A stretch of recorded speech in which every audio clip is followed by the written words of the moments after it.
Hello my students, आप लोग कैसे हैं। उम्मीद करता हूं कि आप लोग बहुत ही बढ़िया होंगे। ठीक है, तो आप लोगों का ये जो रहने वाला है क्लास 12 का इकोनॉमिक्स, कहने का मतलब हुआ कि अर्थशास्त्र के आज हम लोग चैप्टर नंबर 9 का इसमें से हम लोग 59 ऑब्जेक्टिव को इस वीडियो में कवर करने वाले हैं। ठीक है, तो आप लोग शुरू से अंत तक बने रहिएगा ताकि हम 59 ऑब्जेक्टिव 59 ऑब्जेक्टिव को इस वीडियो में आपको हम याद करवा सके। ठीक है, और हम बात करें कि आपका जो तैयारी है बेहतरीन ढंग से आप लोगों का तैयारी चल रहा होगा, इसलिए आप लोग तैयारी करते रहिए और हम आपको हेल्प करते रहेंगे। ठीक है, और अगर और किसी प्रकार का हेल्प का ज़रूरत पड़ेगा तो आप हमारे कमेंट बॉक्स में ज़रूर लिख कर बताएं। ठीक है, कोई भी वीडियो पढ़ते हैं अगर आपको समस्या होता है तो आप लोग ज़रूर हमें कमेंट कर बताएं ताकि हम आपको सपोर्ट कर सकें। ठीक है, अगर आप लोग न्यू स्टूडेंट हैं तो न्यू स्टूडेंट के लिए काम रहेगा कि इस चैनल को आप लोगों को पहले नंबर सब्सक्राइब कर देना है। ठीक है, और एक बार आप लोगों को इस वीडियो को आपको शेयर कर देना है और वीडियो को आप लोगों को स्टेटस पर लिंक लगाते रहना ताकि और लोग आपके भाई बहन आपको जान सके और आपको क्या कर सके, तो इस चैनल से एग्ज़ाम की बेहतरीन तैयारी कर सके। ठीक है, इसका पीडीएफ पता होगा कि इसका जो पीडीएफ का हम बात कर लेते हैं, इसका पीडीएफ जो है आपको एग्जाम प्री टेलीग्राम चैनल पर आपको उपलब्ध हो जाएगा। ठीक है, वहाँ से जाइएगा टेलीग्राम चैनल पर, आपका जो है पीडीएफ सभी पीडीएफ आपको मिल जाएगा वहाँ से जाकर। ठीक है, फ्री में डाउनलोड कर सकते हैं, कोई भी चार्ज आपको देने की आवश्यकता नहीं है। ठीक है, तो चलिए, तो चैप्टर नंबर हम लोग 9 का जो 59 ऑब्जेक्टिव है उसको भी हम लोग पार्ट 2 वीडियो में कवर कर लेंगे। पार्ट 1 वीडियो में अगर आप लोग 65 ऑब्जेक्टिव 65 ऑब्जेक्टिव को कंप्लीट नहीं है तो जल्दी से जल्दी आप लोग जाकर देख लीजिएगा। ओके, क्वेश्चन नंबर देखिएगा, हम लोग 66 बढ़ते हैं 65 तक हम लोग फर्स्ट वीडियो में देख लिए। 66 नंबर में कह रहा देश में कितने राज्य वित्त निगम है, बताइएगा। कह रहा देश में कितने राज्य जो है वित्त निगम है, तो वित्त निगम कितने देश में है, तो 18 है। Option number A right answer हो जाएगा। 2 में कह रहा भारत की मुद्रा को किस वर्ग में रखा जा सकता है, भारत की मुद्रा को किस वर्ग में रखा जा सकता है, तो इसे रखा जा सकता है परिवर्तनीय एवं अपरिवर्तनीय दोनों में। ऑप्शन नंबर इसका डी राइट आंसर हो जाएगा। नेक्स्ट क्वेश्चन देख लेते हैं, क्वेश्चन नंबर देखिएगा 68। 68 में कह रहा है निम्न में से कौन शाख नियंत्रण की गुणात्मक विधि नहीं, बताइएगा। निम्न में से कौन जो शाख नियंत्रण की गुणात्मक विधि नहीं है, तो option number D right answer हो जाएगा। बैंक के नगद कोष अनुपात में परिवर्तन। 69 में कह रहा है यह मुद्रा का कार्य नहीं, बताइएगा कौन है जो मुद्रा का कार्य नहीं है, तो मुद्रा का कार्य नहीं है वस्तु विनिमय का कार्य। Okay, option number D right answer हो जाएगा। क्वेश्चन नंबर देखिएगा 70। 70 नंबर में कह रहा है निम्न में कौन मात्रात्मक शाख नियंत्रण का तरीका नहीं, बताइएगा। निम्न में से कौन जो मात्रात्मक शाख नियंत्रण का तरीका नहीं है, तो option number B right answer हो जाएगा। शाख की राशनिंग। ओके, 71 में कह रहा भारत का केंद्रीय बैंक है, भारत का केंद्रीय बैंक कौन है, तो भारतीय रिजर्व बैंक, भारतीय रिजर्व बैंक है। ओके, बी राइट आंसर हो जाएगा। नेक्स्ट क्वेश्चन देखते हैं, क्वेश्चन नंबर देखिएगा 72। 72 में कह रहा है कि नरसिंघम समिति की स्थापना हुई थी, नरसिंघम समिति की स्थापना हुई थी तो बैंकिंग सुधार के लिए, बी राइट आंसर हो जाएगा। 73 में कह रहा है मुद्रा वह वस्तु है, मुद्रा वह वस्तु है जो क्या करता है, तो मुद्रा वह वस्तु है जो मूल्य का मापक हो, जो सामान्यतः विनिमय के लिए स्वीकार किया जाए, जिसके रूप में धन संपत्ति का संग्रह किया जाए। ठीक है, वस्तु ये आपको एक प्रकार का क्या है, तो मुद्रा एक प्रकार का वस्तु है जो ये सभी ऑप्शन को क्या करता है, पालन करता है। राइट आंसर आपका डी हो जाएगा इनमें से सभी। नेक्स्ट क्वेश्चन ले लेते हैं, क्वेश्चन नंबर देखिएगा 74। 74 में कह रहा है कि बैंक जितनी अधिक राशि अपने पास रखेंगे उनकी साख निर्माण शक्ति उतनी ही क्या होगी, बताइएगा। कह रहा है कि बैंक जितनी अधिक राशि अपने पास रखेंगे उनकी साख निर्माण की शक्ति उतनी ही क्या होगी, तो बढ़ जाएगी, ये राइट आंसर हो जाएगा। 75 में कह रहा है मुद्रा की पूर्ति से हमारा आशय, मुद्रा की पूर्ति से हमारा आशय क्या होता है, तो हमारा आशय होता है बैंक में जमा राशि, जनता के पास उपलब्ध रुपये या डाकघर में जमा बचत खाते की राशि, ये सभी है। राइट आंसर आपका डी हो जाएगा इनमें से सभी। नेक्स्ट क्वेश्चन ले लेते हैं, क्वेश्चन नंबर देखिएगा 76। 76 नंबर में कह रहा भारत में 1 रुपये का नोट जारी करता है, भारत में 1 रुपये का नोट कौन जारी करता है, तो भारत का वित्त मंत्रालय, बी राइट आंसर हो जाएगा। 77 में कह रहा निम्न में कौन केंद्रीय बैंक का कार्य नहीं, भारत में बताना कि केंद्रीय बैंक का कार्य कौन नहीं, बताइएगा। राइट आंसर क्या हो जाएगा, तो केंद्रीय बैंक का कार्य नहीं है, कौन सा ऑप्शन है, तो डी हो जाएगा। वित्तीय नीति का नियंत्रण जो है आपको केंद्रीय बैंक का कार्य नहीं है, डी राइट आंसर हो जाएगा। नेक्स्ट क्वेश्चन देख लेते हैं, क्वेश्चन नंबर देखिएगा 78। आप लोग 78 का आंसर आप लोग देने का प्रयास करिएगा। ओके, 78 नंबर में कह रहा है कि निम्न में कौन सा शाख नियंत्रण का परिमाणात्मक उपाय नहीं। बताइएगा बताइएगा राइट आंसर क्या हो जाएगा। निम्न में से कौन सा साख नियंत्रण का परिमाणात्मक उपाय नहीं है? कौन नहीं है? तो नैतिक दबाव। नैतिक दबाव जो आपको साख नियंत्रण का परिमाणात्मक उपाय नहीं है। ओके, सी राइट आंसर हो जाएगा। 79 में कह रहा है साख नियंत्रण, साख निर्माण से तात्पर्य बैंकों की उस शक्ति से जिसके द्वारा वे क्या करते हैं? तो जिसके द्वारा वे क्या करते हैं? तो गौण जमाओं का विस्तार करते हैं। Option number B right answer हो जाएगा। नेक्स्ट क्वेश्चन देखते हैं। क्वेश्चन नंबर देखिएगा 80। 80 में कह रहा है कि मुद्रास्फीति वह स्थिति है जब क्या होगा? तो मुद्रास्फीति जब वह स्थिति है जब क्या होगा? तो जब मूल्य स्तर में निरंतर तीव्र वृद्धि हो रहा है। Option number C right answer हो जाएगा। 81 में कह रहा है भारत में कौन सा बैंक साख सृजन करता है? भारत में कौन सा बैंक जो है साख सृजन करता है? तो व्यावसायिक बैंक है, बी राइट आंसर हो जाएगा। नेक्स्ट क्वेश्चन देखते हैं। क्वेश्चन नंबर देखिएगा आप लोग 82 नंबर। कह रहा है कि बैंकों द्वारा साख निर्माण के लिए कौन सी शर्त आवश्यक नहीं है? कौन सी शर्त आवश्यक नहीं है? तो बी हो जाएगा नकद सुरक्षित कोष अधिक हो। Option number B right answer हो जाएगा। 83 में कह रहा है व्यवसायिक बैंक है। तो व्यवसायिक बैंक क्या है? तो व्यवसायिक बैंक जो है ग्राहकों से जमा स्वीकार करते हैं और ग्राहकों को ऋण देते हैं, दोनों कार्य करते हैं। राइट आंसर आपका डी हो जाएगा, केवल बी और सी दोनों। नेक्स्ट क्वेश्चन ले लेते हैं। क्वेश्चन नंबर देखिएगा आप लोग अगला। क्वेश्चन नंबर देखिएगा 84। 84 नंबर में कह रहा है कि मुद्रा के अस्थिति और गत्यात्मक कार्यों का विभाजन किसने किया? बताइएगा। कह रहा है बैंक, इसमें से कह रहा है कि मुद्रा के अस्थिति और गत्यात्मक कार्यों का विभाजन किसने किया है? तो पॉल एनजिंग ने किया है, बी राइट आंसर हो जाएगा। 85 में कह रहा साख गुणक क्या है? तो साख गुणक जो होता है 1/, नगद कोष अनुपात होता है। Option number A right answer हो जाएगा। नेक्स्ट क्वेश्चन देखते हैं। क्वेश्चन नंबर देखिएगा 86। 86 नंबर में कह रहा है कि व्यावसायिक बैंक के प्रमुख कार्य क्या है? तो व्यावसायिक बैंक के प्रमुख कार्य क्या है? तो व्यवसायिक बैंक का प्रमुख कार्य है ग्राहकों की जमा स्वीकार करना और ग्राहकों को कर देना। ओके, राइट आंसर आपका डी हो जाएगा, ए और बी दोनों। क्वेश्चन नंबर 87 में कह रहा है किस वर्ष में भारत में 14 बड़े निजी व्यावसायिक बैंकों का राष्ट्रीयकरण किया गया? तो आप लोगों को बताना है कि किस वर्ष में जो है भारत में 14 बड़े निजी व्यावसायिक बैंकों का राष्ट्रीयकरण किया गया। तो वह जो ईस्वी है आपको 1969 है। Option number C right answer हो जाएगा। नेक्स्ट क्वेश्चन देख लेते हैं। क्वेश्चन नंबर देखिएगा अगला। क्वेश्चन नंबर देखिएगा 88। कह रहा है निवेश में निर्धारक घटक कौन से? बताइएगा निवेश के निर्धारक घटक कौन से हैं? तो राइट आंसर आपका सी हो जाएगा, ए और बी दोनों होगा। जिसमें से ए में कह रहा है कि पूंजी की सीमांत क्षमता होना चाहिए और अगला कह रहा है कि ब्याज दर होना चाहिए। ठीक है, निवेश के निर्धारक घटक में दोनों होना चाहिए, पूंजी की सीमांत क्षमता होनी चाहिए और ब्याज दर होना चाहिए। तो राइट आंसर आपका सी हो जाएगा, ए और बी दोनों। क्वेश्चन नंबर देखिएगा 89। कह रहा वस्तु विनिमय प्रणाली की आवश्यक शर्तें कौन सी? बताइएगा वस्तु विनिमय प्रणाली के आवश्यक शर्त कौन को? तो आवश्यक शर्त जो होगा आवश्यकताओं की का सीमित होना और सीमित विनिमय क्षेत्र होना, आर्थिक रूप से पिछड़ा समाज होना, ये सभी होगा। राइट आंसर आपका डी हो जाएगा, उपरोक्त सभी। 90 में करा वस्तु विनिमय प्रणाली के निम्नलिखित में कौन से लाभ है? बताइएगा।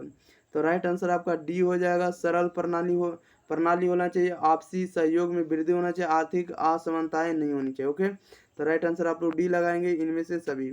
नेक्स्ट क्वेश्चन देखते हैं। Question number 91। करा वस्तु विनिमय प्रणाली की निम्नलिखित में से कौन सी कठिनाइयां हैं? तो देखिएगा वस्तु विनिमय प्रणाली की कठिनाइयां जो आपको दोहरे संयोग का अभाव हो जाता है और वस्तु विभाजन में कठिनाई होता है, सर्वमान्य मूल्य मापक का अभाव हो जाता है, सभी हो जाता है। राइट आंसर आपका डी हो जाएगा, उपरोक्त में से सभी हो जाए। ओके, नेक्स्ट क्वेश्चन देख लेते हैं। क्वेश्चन नंबर देखिएगा 92। 92 नंबर में देखिए क्या करा है। आप लोग 92 नंबर का आंसर बताइएगा क्या हो जाएगा। 92 नंबर में इसमें से कह रहा है कि मुद्रा विकास का क्रम सही अनुक्रम कौन सा? बताइएगा। कह रहा है कि मुद्रा विकास क्रम का सही अनुक्रम कौन सा होगा? तो सही अनुक्रम जो होगा ऑप्शन नंबर बी होगा, वस्तु मुद्रा, धातु मुद्रा और पत्र मुद्रा, शाख मुद्रा। ठीक है, ऑप्शन नंबर इसका बी राइट आंसर हो जाएगा। क्वेश्चन नंबर देखिएगा 93। कह रहा है मुद्रा के प्राथमिक कार्य के अंतर्गत निम्नलिखित में किसे शामिल किया जाता है? तो यह शामिल किया जाता है आपको विनिमय माध्यम का और मूल मापक का किया जाता है। राइट आंसर आपका सी हो जाएगा, ए और बी दोनों को। नेक्स्ट क्वेश्चन ले लेते हैं। क्वेश्चन नंबर देखिएगा 94 नंबर। 94 नंबर में कह रहा है कि मुद्रा के गौण कार्य के अंतर्गत निम्नलिखित में किसे शामिल किया जाता है। तो यह शामिल किया जाता है आपको स्थगित भुगतान की माप को, मूल का संचयन को और मूल हस्तांतरण को, सभी को शामिल किया था। राइट आंसर आपका डी हो जाएगा, उपरोक्त में से सभी को। क्वेश्चन नंबर 95 का मुद्रा की पूर्ति से हमारा आशय है, बताइएगा मुद्रा की पूर्ति से हमारा आशय क्या होगा। तो हमारा आशय जो होता है बैंक में जमा राशि होना चाहिए, जनता के पास उपलब्ध रुपये होना चाहिए, डाकघर में जमा बचत खाते की राशि होना चाहिए, अन्य सभी होना चाहिए। राइट आंसर आपका डी हो जाएगा, इनमें से सभी। नेक्स्ट क्वेश्चन ले लेते हैं। क्वेश्चन नंबर देखिएगा आप लोग 96 नंबर। 96 नंबर में कह रहा है कि निम्नलिखित में से कौन मुद्रा का कार्य नहीं है, बताइएगा निम्नलिखित में से कौन जो मुद्रा का कार्य नहीं। तो मुद्रा का कार्य नहीं कीमत स्थिरता, कीमत स्थिरता लाना जो मुद्रा का कार्य नहीं है। 97 में कह रहा है जनता का बैंक कौन सा, बताइएगा जनता का बैंक कौन सा है। तो ऑप्शन नंबर ए हो जाएगा, व्यावसायिक बैंक है। 98 में कह रहा है कि व्यापारिक बैंक के प्राथमिक कार्य निम्नलिखित में से कौन है, बताइएगा व्यापारिक बैंक के प्राथमिक कार्य निम्नलिखित में से कौन है। तो जमाएं स्वीकार करना, ऋण देना, साख निर्माण करता, सभी है। राइट आंसर आपका डी हो जाएगा, उपरोक्त में से सभी, या उपरोक्त सभी कह सकते हैं, all of above. Okay, question number देखिएगा 99। कह रहा है कि व्यापारिक बैंक द्वारा स्वीकार की जाने वाली प्रमुख जमाएं कौन सी है, बताइएगा कह रहा है कि व्यापारिक बैंक द्वारा स्वीकार की जाने वाली प्रमुख जमाएं कौन सी होगा। तो चालू जमा होगा, बचत जमा होगा और सावधिक जमा होगा, सभी होगा। राइट आंसर आपका डी हो जाएगा, उपरोक्त सभी। कह रहा है कि व्यापारिक बैंक निम्नलिखित में से किस प्रकार की ऋण देते हैं, बताइएगा व्यापारिक बैंक निम्नलिखित में से किस प्रकार की ऋण देते हैं। तो नगद साख देते हैं, आदि विकर्ष देते हैं और ऋण एवं अग्रिम देते हैं। उपरोक्त में से सभी हो जाएगा। ओके, नेक्स्ट क्वेश्चन ले लेते हैं। क्वेश्चन नंबर देखिएगा 101 नंबर में कह रहा है कि व्यापारिक बैंक के गौण कार्य के अंतर्गत निम्नलिखित में किसे शामिल किया जाता है, बताइएगा कह रहा है कि व्यापारिक बैंक के गौण कार्य के अंतर्गत निम्नलिखित में से किसे शामिल करते हैं या किया जाता है। तो यह शामिल करते हैं आपको सभी को करेंगे, यानी एजेंट के रूप में कार्य करते हैं, या तो आपको सामान्य उपयोगिता के कार्य करेंगे या सामाजिक कार्य करेंगे, सभी हो जाएगा। राइट आंसर इनमें से सभी या उपरोक्त सभी कह सकते हैं। क्वेश्चन नंबर 102 में कह रहा है बैंक का एजेंसी कार्य क्या है। तो बैंक का एजेंसी कार्य होता है आपको ट्रस्टी का कार्य करना, क्या करना, तो ट्रस्टी का कार्य करना। ओके, नेक्स्ट क्वेश्चन ले लेते हैं। क्वेश्चन नंबर देखिएगा 103। कह रहा है कि साख मुद्रा का विस्तार होता है जब नगद कोष अनुपात क्या होगा, बताइएगा कह रहा है इसमें कि साख मुद्रा का विस्तार होता है जब नगद कोष का अनुपात क्या होगा। तो जब नगद कोष का अनुपात जो होता है घटता है, ये राइट आंसर हो जाएगा। 104 में कह रहा है एटीएम का पूर्ण रूप क्या है, एटीएम का पूर्ण रूप बताना है। तो एटीएम का पूर्ण रूप होता है ऑटोमेटेड टेलर मशीन होता है। ओके, ऑटोमेटेड टेलर मशीन होता है। क्वेश्चन नंबर 105 में कह रहा है सेंट्रल बैंक ऑफ इंडिया क्या है, बताइएगा सेंट्रल बैंक ऑफ इंडिया क्या है। तो एक प्रकार का व्यापारिक बैंक है, ये राइट आंसर हो जाएगा। नेक्स्ट क्वेश्चन ले लेते हैं। क्वेश्चन नंबर देखिएगा आप लोग, क्वेश्चन नंबर देखिएगा 106। कह रहा है कि किस विधि से हम बैंक में मुद्रा निकाल सकते हैं, बताइएगा किस विधि से हम बैंक से मुद्रा निकाल सकते हैं। तो आहरण पत्र से या चेक से या एटीएम से, सभी तरह से निकाल सकते हैं। राइट आंसर आपका डी हो जाएगा, इनमें से सभी। क्वेश्चन नंबर 107 में कह रहा है व्यावसायिक बैंक है। तो व्यावसायिक बैंक जो होता है जमा स्वीकार करते हैं, ऋण प्रदान करते हैं और लॉकर आदि की सुविधा देते हैं। तो राइट आंसर आपका डी हो जाएगा, इनमें से सभी हो जाएगा। ओके, नेक्स्ट क्वेश्चन ले लेते हैं। क्वेश्चन नंबर देखिएगा 108 नंबर। 108 नंबर आप लोगों के बीच प्रश्न आ चुका है। कह रहा है कि निम्नलिखित में से कौन सा कथन सही है, बताइएगा निम्नलिखित में से कौन सा कथन सही है। तो राइट आंसर आपका डी हो जाएगा, उपरोक्त सभी। ए नंबर में कह रहा है कि केंद्रीय बैंक देश का सर्वोच्च बैंक है। बी में कह रहा है केंद्रीय बैंक पर सरकार का स्वामित्व होता है, ये भी बात सत्य है। केंद्रीय बैंक देश में बैंकिंग प्रणाली का संचालन करता है, ये भी बात सही है। राइट आंसर आपका डी हो जाएगा, उपरोक्त सभी हो जाएगा। ओके, क्वेश्चन नंबर 109 में कह रहा है केंद्रीय बैंक के निम्नलिखित में से कौन कार्य है, बताइएगा केंद्रीय बैंक द्वारा कह रहा है केंद्रीय बैंक के निम्नलिखित में से कौन कार्य है। तो राइट आंसर इसका भी डी हो जाएगा, उपरोक्त सभी हो जाएगा। ए में कह रहा है नोट निर्गमन का एकाधिकार, या सरकार का बैंकर, या विदेशी विनिमय कोषों का संरक्षक, सभी होना चाहिए। राइट आंसर आपका डी हो जाएगा, उपरोक्त सभी। नेक्स्ट क्वेश्चन ले लेते हैं। क्वेश्चन नंबर देखिएगा 110। 110 में कह रहा है केंद्रीय बैंक द्वारा कौन सी मुद्रा जारी की जाती है, बताइएगा केंद्रीय बैंक द्वारा कौन सी मुद्रा जारी की जाती है। तो यह की जाती है आपको चलन मुद्रा, option number A right answer हो जाएगा। 111 में कह रहा है कि साख नियंत्रण के प्रमुख उद्देश्य निम्नलिखित में से कौन है, बताइएगा तो इसका राइट आंसर आपका डी हो जाएगा, उपरोक्त सभी हो जाएगा। ए में कह रहा है कि कीमत स्थिरता स्थापित करना, या विदेशी विनिमय दर में स्थिरता लाना, या तो उत्पादन एवं रोजगार वृद्धि के उपाय करना। ओके, राइट आंसर डी हो जाएगा। नेक्स्ट क्वेश्चन ले लेते हैं, क्वेश्चन नंबर 100 देखिएगा 12। 112 में देखिए कह रहा है कि निम्नलिखित में से कौन सा कथन जो है सत्य है या सही है। तो सही कथन हो जाएगा ऑप्शन नंबर डी हो जाएगा। बैंक दर वह दर है जिस पर केंद्रीय बैंक देश के व्यापारिक बैंकों को ऋण देने को तैयार होता है। ओके, या तो कह सकते हैं कि बैंक दर एवं ब्याज दर दोनों में अंतर होता है, या तो कह सकते हैं कि बैंक दर केंद्रीय बैंक की कटौती करती है। ओके, ये सभी होगा ऑप्शन नंबर इसका डी राइट आंसर हो जाएगा। ओके,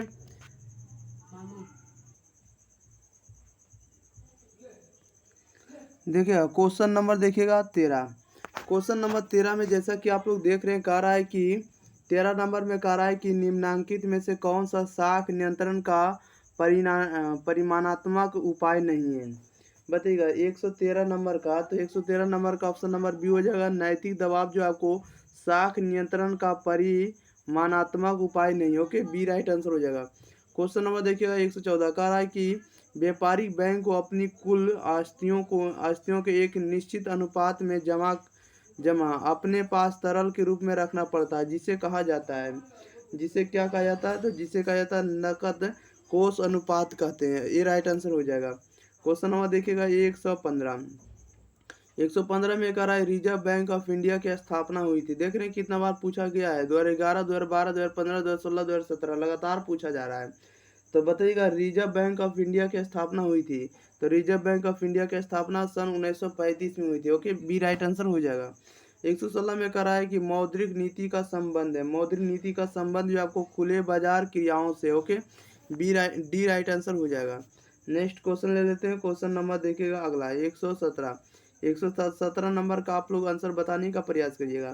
कह रहा है देश में कागजी नोट जारी करने का कार्य कौन करता है। बताइएगा देश में कागजी नोट जारी करने का कार्य कौन करता है, तो केंद्रीय बैंक करता है। बी राइट आंसर हो जाएगा। 118 में कह रहा है केंद्रीय बैंक साख नियंत्रण करती है। बताइएगा कह रहा है केंद्रीय बैंक साख नियंत्रण करती है, तो यह कहती है बैंक दर के जरिए। Option number A right answer हो जाएगा। नेक्स्ट क्वेश्चन ले लेते हैं। क्वेश्चन नंबर देखेगा 119। 119 में कह रहा है निम्न में से कौन साख नियंत्रण की गुणात्मक विधि है। निम्न में से कौन साख नियंत्रण की गुणात्मक विधि है, तो बी राइट आंसर हो जाएगा उपभोक्ता साख पर नियंत्रण। ओके, नेक्स्ट क्वेश्चन ले लेते हैं। क्वेश्चन नंबर देखिएगा 120। कह रहा है कि मौद्रिक नीति के प्रमुख उद्देश्य है। मौद्रिक नीति के प्रमुख उद्देश्य क्या है, तो इसमें जो होगा आपको मौद्रिक नीति का मुख्य उद्देश्य जो आपको उत्पादन और रोजगार में वृद्धि करना है, विदेशी विनिमय दर की स्थिरता लाना है, इसके बाद मूल्य में स्थिरता लाना है। तो राइट आंसर आपका डी हो जाएगा इनमें से सभी। नेक्स्ट क्वेश्चन ले लेते हैं। क्वेश्चन नंबर देखिएगा अगला 121 नंबर देखिएगा। 121 नंबर में क्या करा, आप लोग 121 नंबर का आंसर देने के लिए रेडी रहिएगा। 121 नंबर में कह रहा है कि मुद्रा पूर्ति का नियमन कौन करता है। बताइएगा मुद्रा पूर्ति का नियमन कौन करता है, तो राइट आंसर आपका बी हो जाएगा reserve bank of India, RBI जिसको कहते हैं। क्वेश्चन नंबर 122 में कह रहा है भारतीय बैंकिंग प्रणाली का संरचक कौन है। बताइएगा भारतीय बैंकिंग प्रणाली का संरचक कौन है, तो ये हो जाएगा रिजर्व बैंक ऑफ इंडिया है। नेक्स्ट क्वेश्चन ले लेते हैं। क्वेश्चन नंबर देखिएगा 123। 123 में कह रहा है कि वैधानिकता के आधार पर मुद्रा को कितने भागों में बांटा जाता है। बताइएगा वैधानिकता के अनुसार मुद्रा को कितने भागों में बांटा जाता है, तो 2 भागों में बांटा जाता है। बी राइट आंसर हो जाएगा। 124 में कह रहा है बैंकिंग लोकपाल योजना की घोषणा किस वर्ष की गई। बताइएगा बैंकिंग लोकपाल योजना की घोषणा किस वर्ष की गई है, तो 1995 में की गई। बी राइट आंसर हो जाएगा। चलिए, तो इस वीडियो में आपको जितना भी ऑब्जेक्टिव था सभी ऑब्जेक्टिव को आपको 2 वीडियो में कवर कर दिए चैप्टर नंबर 9 का। ओके, तो हम लोग अगली वीडियो साथ मिलेंगे। तब तक के लिए आप लोग इस वीडियो को क्या करिएगा भाई लोगों या बहन लोग, आप लोग एक बार वीडियो को शेयर कर दीजिएगा। और आप लोगों का काम रहेगा कि वीडियो पर पहली बार आए हैं और चैनल पर पहली बार अगर देख रहे हैं इस चैनल पर वीडियो को, तो आप लोग एक बार चैनल को भी सब्सक्राइब कर देना, ठीक है। और वीडियो को आप लोग दोस्तों के पास, भाई बहन के पास, और वीडियो का लिंक स्टेटस आप लोग जरूर लगाते रहिए। ओके, ताकि और इस वीडियो को देख सके और हमें मोटिवेशन मिलते रहे ऐसी वीडियो बनाने रहने के। ओके, तो चलिए तो मिलते हैं अगले वीडियो के साथ। तब तक के लिए thank you for watching this video. धन्यवाद।